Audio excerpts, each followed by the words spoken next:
È alta la tensione a Porto Empedocle dopo l'apertura di un centro di accoglienza a pochi passi da via Roma. Il sindaco Ida Carmina ha annunciato battaglia: intendo oppormi e porre in essere tutto ciò che sia possibile e necessario perché il territorio empedoclino e la sua cittadinanza abbiano il dovuto rispetto della dignità di popolo, ha dichiarato la prima cittadina. Attualmente Porto Empedocle vive uno dei momenti peggiori della sua storia, ha aggiunto Carmina, grazie alle macerie ereditate dalla gestione passata, ed è una polveriera in cui si registrano forti tensioni sociali. Ciò era stato più volte evidenziato alla regione siciliana e nelle opportune sedi, ha spiegato ancora il sindaco, al prefetto di Agrigento ed in ultimo alla riunione del comitato dell'ordine e della sicurezza pubblica, in cui si era discusso il problema, consegnato il documento approvato dal Consiglio Comunale che ha espresso la volontà di Porto Empedocle di non accettare al momento nuove sistemazioni di migranti nel nostro territorio e comunque non in pieno centro e in zone sensibili vicino a scuole elementari e medie.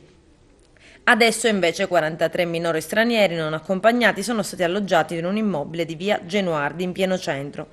Nessuno, ha concluso il sindaco, mi ha saputo indicare chi avesse consentito questo ingresso in città, su disposizione di quale prefettura o questura della Sicilia si sia utilizzato il martoriato territorio empedoclino.